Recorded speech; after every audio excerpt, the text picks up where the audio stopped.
5 years. For 5 years I've been waiting for Silksong to release, and now that day has finally come. Hollow Knight Silksong is amazing. It's incredible. It's not perfect by any means, but the game reaches newer highs than Hollow Knight and any other Metroidvania has. But that's not the topic of this video. It's the bosses, and I will rank all of them from worst to best. With the exclusion of the Steel Soul boss, I alone will determine which bosses I will rank separately and which I'll rank together. Tiers shown on screen is how I will rank them. I wish I could say we're skipping the bottom tiers, but that is unfortunately not happening when bosses like Plasmified Zango exist. Surprise to those who were expecting bosses like Growl or Savage Beastfly to be at the bottom. But Zango for me was like the one boss that I have zero interest in fighting ever again. He spits out lifeblood everywhere, which will deal double damage should you get hit by it. So okay, maybe you just have to be passive for most of the time. Well, no, he heals constantly, so the aggression is the only key here. Problem is, he will ramp up the speed and spit out more lifeblood droplets the more his HP dwindles. So okay, maybe I should stay next to him to deal damage. Well, that isn't a good option either, since from time to time he will do an unreactable charge that also deals double damage. So if you can't be next to him, but also can't be away from him, how the hell are you supposed to beat him? Simple. By spamming your tools and special attacks constantly and hope he dies. That's it. And your reward? Nothing! You get nothing from him. What the hell even is the point of this boss then? To piss you off? To waste your time? What is it? It is especially disappointing considering this is the only lifeblood themed boss in the game. And they give us this? What a joke. Next up, Savage Beastfly Refight. This is a refight of a boss that I already hate, but now it's even worse. First of all, the arena sucks. It worked fine enough for 4th chorus, but it does not mesh well with Beastfly since some of its attacks will come off screen and the breakable floor will sometimes lead to unfair situations. The boss also deals double damage, while lava also deals double damage. And even touching the boss will deal 2 masks of damage. This is already bad enough, but then to add insult to injury they decided that Beastfly should also have ads again. But worse, these flying termite things that spit out exploding rocks that do double damage does not work well with the boss as aggressive as this. It is a miserable fight that I want to forget about, but I can't since I do get a mask shard as a reward. Thanks Team Cherry. Speaking of miserable fights, next up is Growl the Great, or as I like to call him, Growl the Awful, Growl the Shit. This boss has already been talked to death for how of an awful experience it is. First off, the run back. Why? Even with the hidden bench, it takes so long to get to him. Why not put a bench somewhere closer to a boss? Second, the gauntlet before the boss is trash. These dart-throwing guys are some of the worst enemies in the game. They are so annoying to fight, and you have to fight them every single time you enter the boss room. And I hate this freaking gauntlet so much.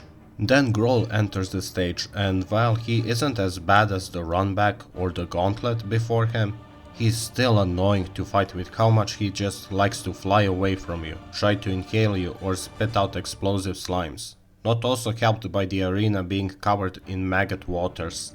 Also, I hate how when you stagger him he just falls into the water, denying you of your free hits and silk refill.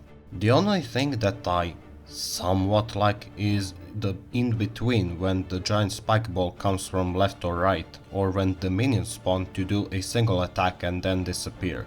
So he at least has some minor positives that I like, unlike our previous 2 entries, but he still belongs in F tier. If he at least did not have a terrible run back, I could maybe put him in E. But with how things are currently, he can stay in Bile Waters. At number 39 we have Savage Beastfly. We moved up a tier, but we are still far from game's peak. This one has the same issues as the awful refight, but at the least the arena is okay, and 2 out of the 3 minions aren't a bad addition to the fight. But the big 1000 slashes bug is not a good addition. Not at all, really. And this is where RNG can turn this fight into a mediocre encounter to straight up bad one, if the Beastfly decides to constantly summon bigger variants. As for the Beastfly itself, well, I don't like it. I don't hate it as much as the refight, but I still don't like it. But do you know what I hate? The fricking run back. 38. Pale Stag. It looks pretty. And that's pretty much all I can say anything remotely positive about it. It's hard to rank a boss any higher when it only does one attack and it will always teleport away from you. The attack in question is fine, but by the end I just lose all my patience and I want to end it quickly. 37. Unraveled. Allow me to unravel the biggest sin this boss has committed. It's a boring slog. First phase isn't that bad. It will mostly do charges and throw bodies at you randomly. And in second phase he will use spears that will throw from above in random spots. This is fine enough. But then the issue starts to arise when Unraveled decides to just stay out of the arena for a prolonged periods of times, breaking the pace completely. There are other bosses that will disappear from time to time where you'll have to avoid certain projectiles and stuff like that. However, in this one it just goes for way longer than it should. Also, Unraveled has the same issue like Girl where if you stagger it, it just dips out. This just drags out the fight for no reason. And the boss has a colossal health pool. And this is with the upgraded needle with pale oil. Why does it have so much HP? The boss isn't even that hard, it's just really boring to go against. It's bad enough when I think a boss like Broodmother is better than him. With whom we go to D-tier. Though I would say she is the definition of a mediocre fight. Mostly just slams, jumping around trying to catch you, and summoning minions. At least the minions do complement the boss, unlike with Beastfly. Aside from that, there really isn't much to talk about her. She's basically Gruz's mother, but slightly better. At 35 we have Father of the Flames. From what I've seen, people are not a fan of this boss. Can't say that I am a fan either, but I do like some of its design choices. The design is really cool and I like the gimmick of hitting certain parts of the body before you can hit the main part to kill it. It also has a gimmick of not giving any silk, so you kinda have to be really careful with the fire butterflies and bullet hell sections. If you're careful, then this fight is a cakewalk, which I think is funny considering the enemies before the boss feel like actual bosses. Like, god damn, these guys are tough. Number 34, Voltworm. Another cool looking boss with mediocre mechanics, as all it does is electric beams and circles which are easy to avoid. For like an early boss this would be fine, but most people will discover it in Act 3 where you get crazy hard bosses. Well, Voltworm feels like an early Act 1 boss. I know you can fight it as early as in Act 2, but for how tucked away it was, I was expecting a bit more than what we got. Number 33, Moss Mother. I could also say how easy the boss is, however since this is a tutorial boss, it does get some leeway than other mediocre fights. It can dash at you, summon minions, or make rocks fall from above. For a first boss I think this is fine enough, as it tests what you learned so far. However, I don't think it's a memorable tutorial boss when compared to other tutorial bosses from other games, and even compared to False Knight. As easy and simple as the boss was, it was pretty memorable encounter. Fighting a big knight with a giant mace only to reveal the cute and funny face he hides behind the helmet was pretty memorable.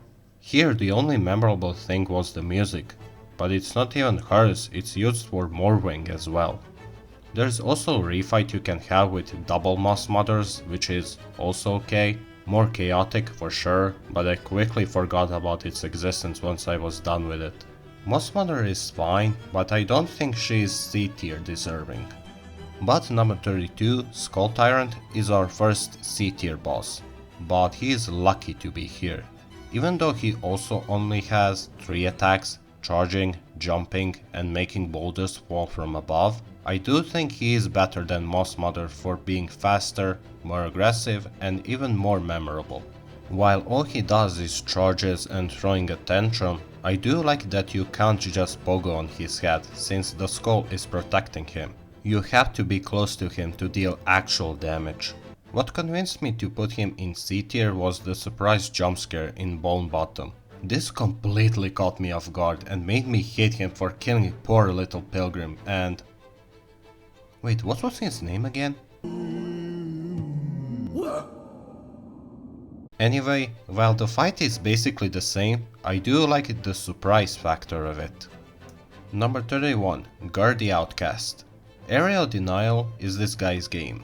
He will constantly put spiked traps everywhere, raise the spikes from the ground, and will do charges from time to time.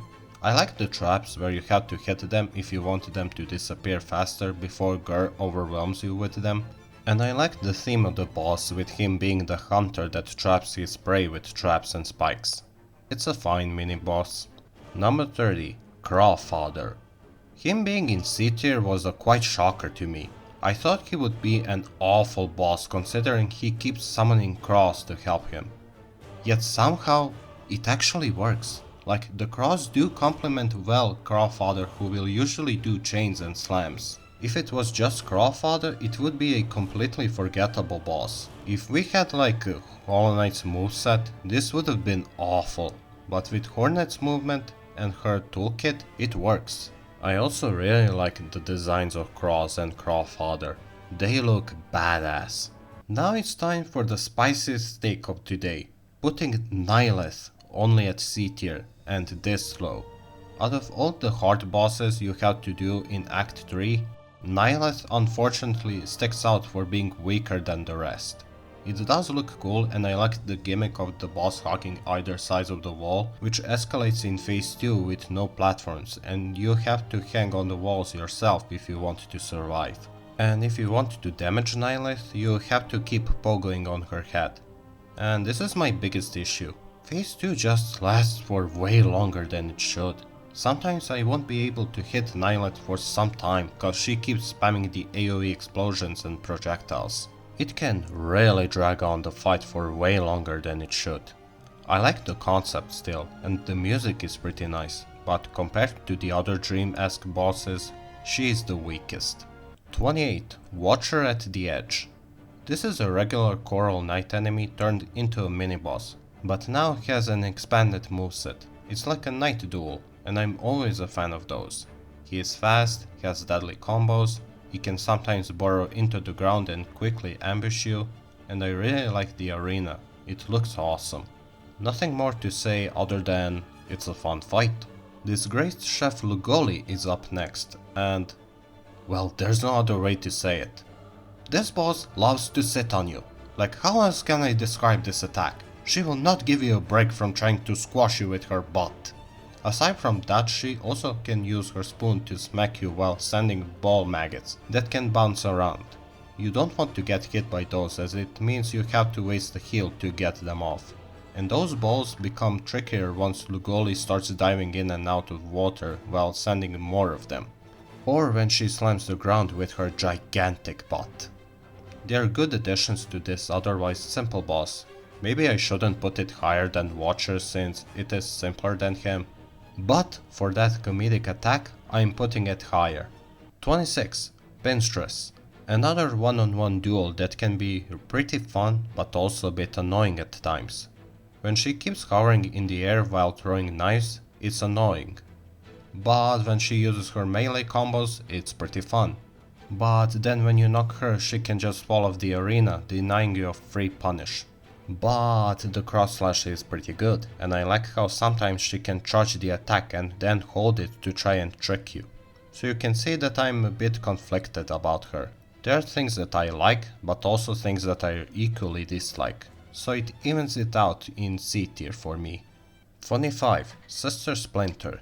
This is another boss that loves to use aerial denials with big thorns while the boss moves erratically while slamming the ground fast, and she can also summon minions to help her. This sounds awful, but it works wonderfully. First, you can destroy the thorns to make arenas slightly safer to traverse, or you can trick the sister to destroy them for you. Same logic goes for the little splinters as well. With skills you can annihilate them, but if you're out of silk, Sister Splinter can still kill them for you if you trick her. That's what I really like about her, how you can always trick her to destroy thorns and minions. Though personally speaking, it was still an easy encounter. I first tried her with no problems, which makes the nerf all the more baffling to me. Morphing nerf I can somewhat understand, but for Sister Splinter? I'm confused. Now, from what I've seen, only the damage of the minions was nerfed, so the boss is all the same, thankfully. Number 24, Bell Beast. This is a boss that comes after Moss Mother, and it is much more memorable than Moss Mother ever was. While at first it will only do charges and jump around, it will eventually start throwing giant bells at you, and some bells can fall from above. I also like how they can bounce a bit before they are gone, making them slightly trickier to avoid. For an early boss, this is perfect, and it is a challenging boss even after replays thanks to the double damage it can deal to you. Some might say it's unnecessary for a second boss to be already doing 2 masks of damage, but I personally don't mind it, since the attacks are telegraphed well enough that getting hit always felt like my fault. 23. Lost Garment. I hate this boss, not because it's bad, but because I hate that I'm forced to kill Garment. I love Garment, dude was there to help me take down Morving. He was one of my favorite characters, and to make me even more depressed, after he dies, Zaza just calmly lays before him, never leaving him. Team Cherry really knows how to hurt my feelings, right?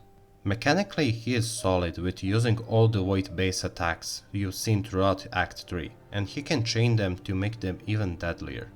It's a very sad affair, but at least we freed him from Void's influence.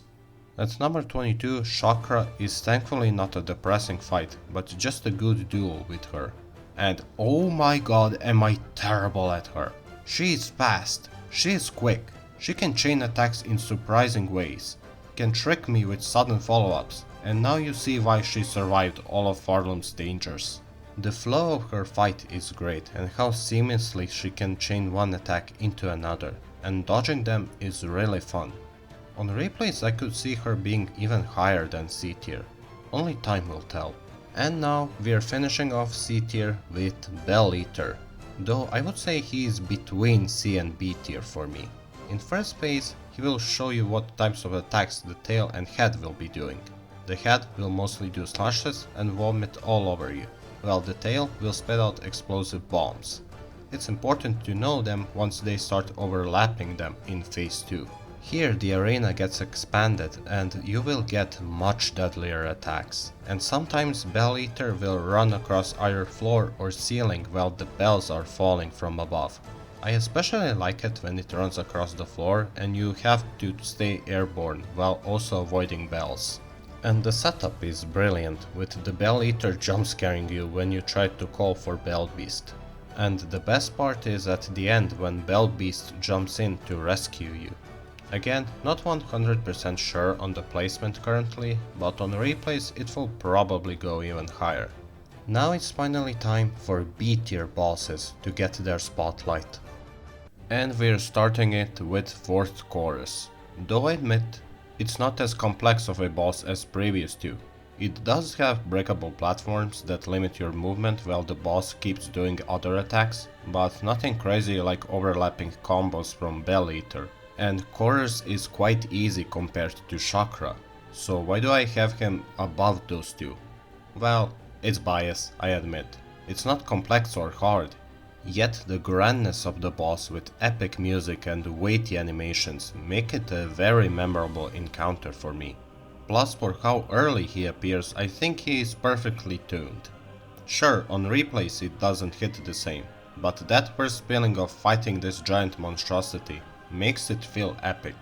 And again, music is really good. So good that even four brothers Cygnus and Gron also have it. There are many dual bosses that are synced with one another, but four brothers are completely different as both of them do their own things. Yet it works because Cygnus covers the ground while Gron covers the air. And it works perfectly and creates some fun scenarios of avoiding the spear attacks from Gron while also dealing with whatever Cygnus is doing. Should also mention that before Gron joins, Cygnus will summon minions for help from certain HP thresholds, and they work just as fine with Cygnus. Killing one of the brothers will make things slightly easier, but now you have to watch out for lava falling in the middle periodically. But you can also use it to block the projectiles from the remaining brother. For how tucked away they are, I enjoy this brotherly duo. I also equally enjoy the brutal encounter with Morwing. For me, this was the first real road blocker of a boss, and a brutal one at that. Yes, it was nerfed, but Morwing is still no joke. It's all because of those saw blades. Their trajectory and how sometimes they can return back, or when Morwing throws two of them at the same time, just kept messing with my brain. Yet I think they're the best thing about the fight, with how you have to not only react but also think about where they'll go. Quick slashes are also there to test your reaction time, and he can charge at you. You can also get help from Garmand and Zaza to help you take down this beast, and it makes it feel epic. Usually I'm against summoning NPCs in a boss fight, but it's perfectly fine here since Morwing is 100% of time only focused on you and you only, so you still have to learn its tricky attack patterns. Number 17. Great Conchflies and Raging Conchfly. Unlike with four brothers, this one is all about synced attacks. Great Conchflies will be doing synced attacks to limit your space, while from time to time one of them will spit out a conch that bounces around a bit, and then they go back to doing more synced attacks. It's pretty enjoyable, they have some fun and fair patterns, but compared to a later fight that is also about synced attacks, this one kinda pales. That's why on their own they would be in like C tier. But what made me change my mind was the refight you have with the surviving Conchfly. It's not only extremely aggressive and fast, but now it can summon smaller variants. But instead of them being there to annoy you constantly, they show up to do a single combo with a boss. And their synced attacks with the boss are far better than anything in the Great Fly duo. I really like how Team Cherry handled multiple adds in this boss specifically. Wish the same happened with Beastfly. But if you're more into just one-on-one duels, then Second Sentinel delivers on that front well. It's another night type duel, similar to the Watcher, but even better, because the Sentinel will use more attacks, can parry you, has deadly combos, and even has the same cross-slash Spinstress ad. The best thing about her is how she can chain one attack into another seamlessly. We finally have a boss that can mix up the order of attack chains, which I always appreciate. Music is pretty nice, and I appreciate how small yet effective the arena is for a boss that is this agile. But personally it would have been cooler if we got to fight her like it was shown in the first trailer. That arena and the lighting looked really badass. At number 15 is our first duel with Lace. This is a boss that is great at the beginning with your limited movement and tools at your disposal. Though she does get overshadowed by her later refight and even more in her final duel. But for where she is placed, I think it's good. She is agile, quick, can parry your attacks like the Sentinel, and even has a big aerial denial move. It's pretty clear that Lace is this game's Hornet, a boss that will test how you handle foes that are almost equal to you. I could talk about her more, but I will say that for her later fights and what she offers in them. And at number 14 is the last B-tier boss, Trobio, who is all about performance and elegant dance. Just by looking at his design you can tell what this guy is all about. And he puts a really good performance with tornadoes, particles that explode, and throwing bombs that can send explosion in different directions. They are pretty fun attacks on their own, and it gets even crazier with phase 2 when Trobio adds explosions on the ground, and he has the most over-the-top defeat I've seen from a boss. He is good, but I kinda wish he had more overlapping combos and such. I do like what he offers in this show. Those individual attacks are pretty fun to avoid.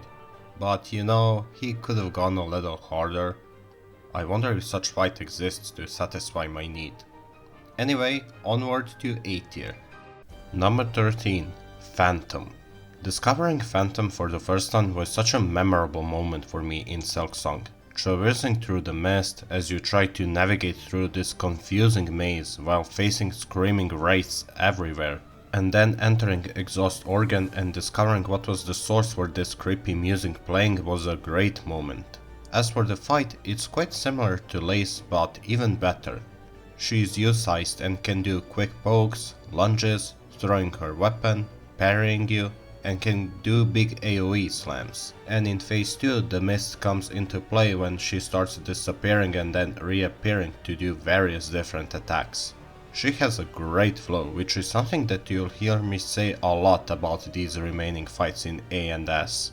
If you're confused as to what I mean when I say a boss has a great flow, it's pretty much when people say a boss feels like a dance. You're trying to deal some damage to the boss while also avoiding various different attacks constantly. That's what I mean when I say a boss has a great flow, and Phantom is one of those bosses. It's just so engaging and fun for me.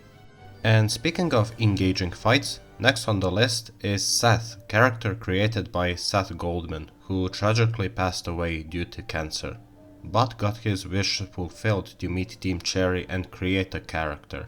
Glad Team Cherry honors Seth's wishes, and I'm glad the boss fight is great. He can use the shield not only to block incoming attacks, but also use it as a weapon to throw around and teleport to its location. He can also slam it to create an explosion, and he has various different sword combos.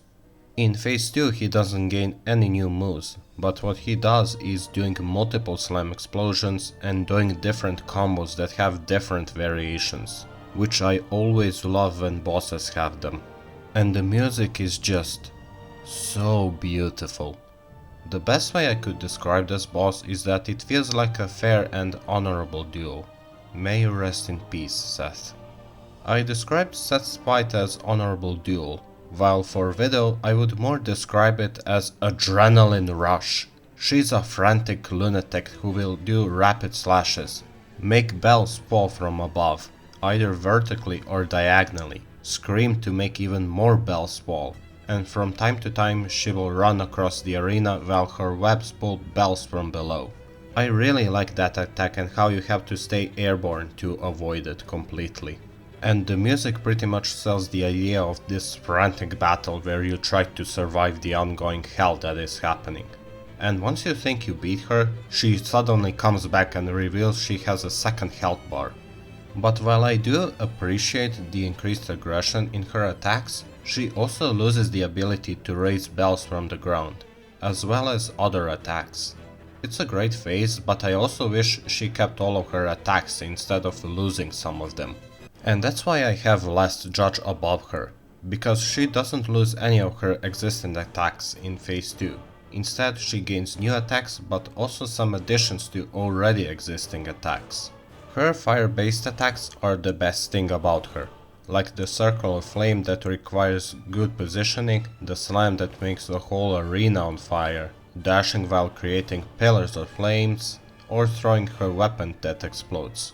Her weapon is also unique as she uses it like a flail.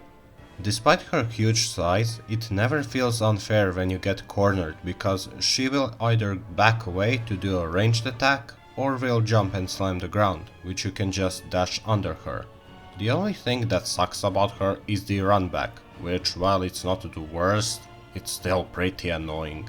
And just like with Morving, I was stuck with this boss for quite some time before I finally beat her, which made beating her all the more satisfying. Also, she has a fake out death, and yeah, I did die to it. Number 9. Cogwork Dancers. This is one of the most beloved bosses in the game, and it's for good reason. It's similar to Conchflies where they do nothing but synced attacks, but far better. And the structure is great. First phase is the warm-up. They'll always splash in a direction where they'll dash, they can do judgment cuts, and do this motion of dance in the middle. In phase 2 they pick up their speed and are much faster than in first phase. Then phase 3 happens and that's when they stop doing synced attacks. Instead, they dash one at a time but in quick succession. It's so fun avoiding one of the dancers while also watching out for the other where they'll charge. But that's not all, cause they also have a surprise fourth phase. But the pace slows down drastically.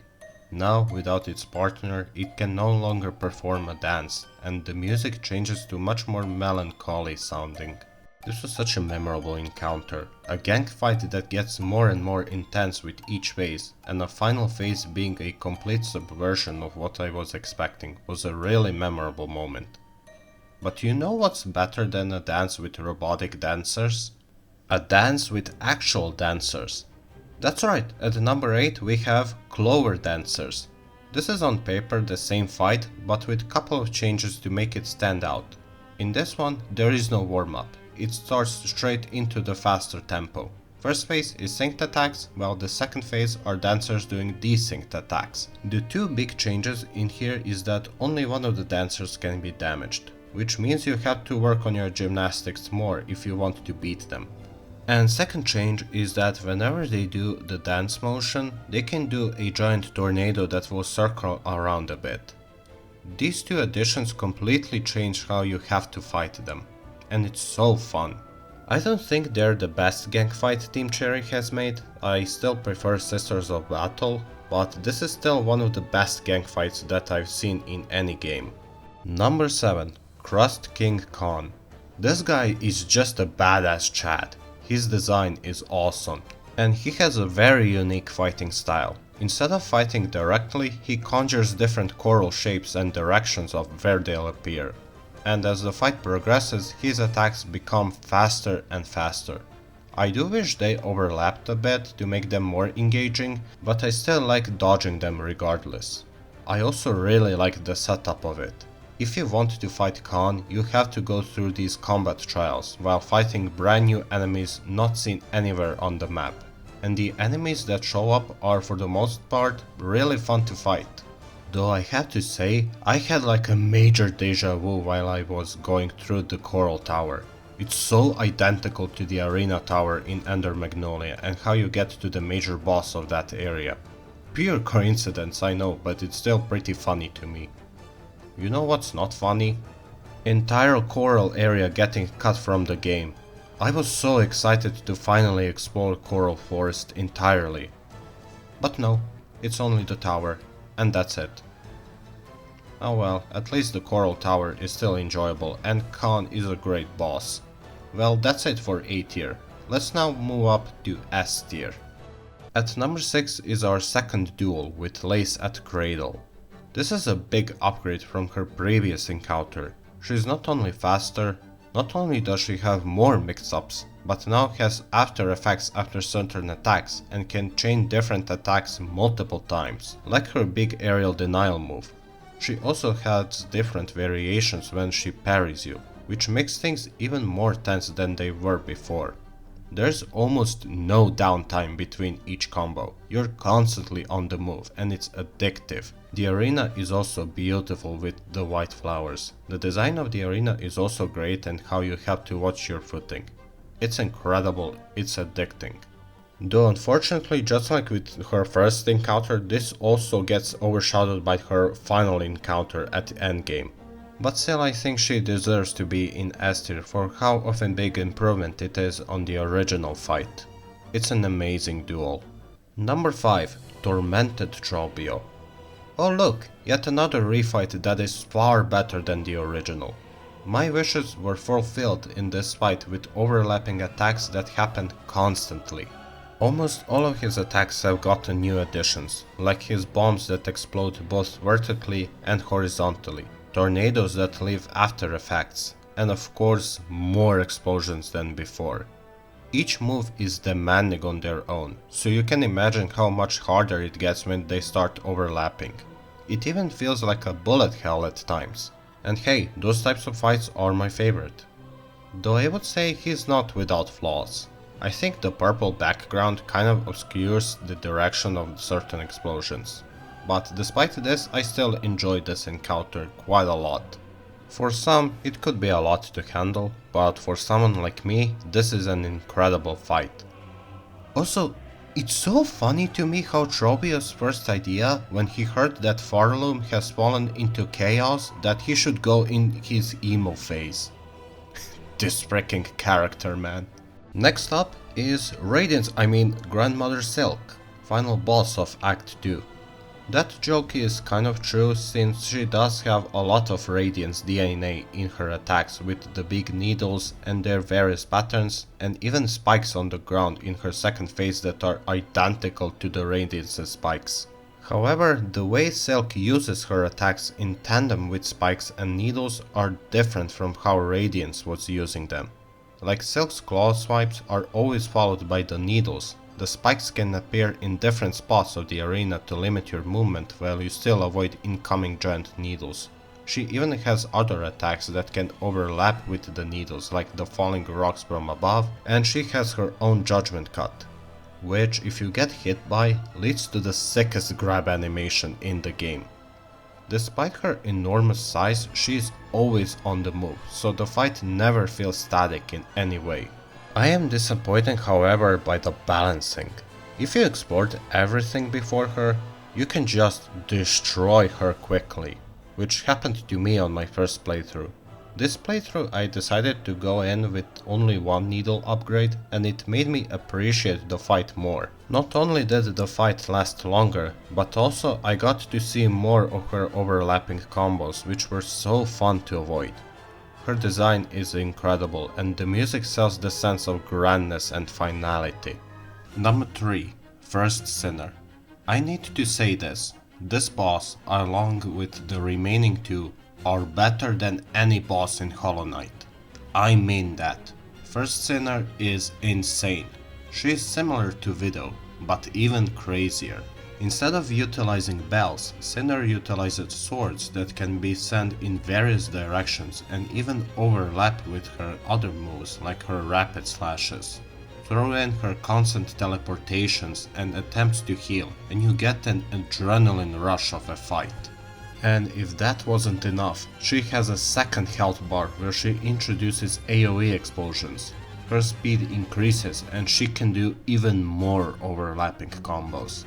This is a lot to handle, but once you get into the rhythm of her attacks and overlapping combos, boy is it just so addictive. The overlapping combos are the best thing here since they can create so many variables that not only you have to guess but also react fast.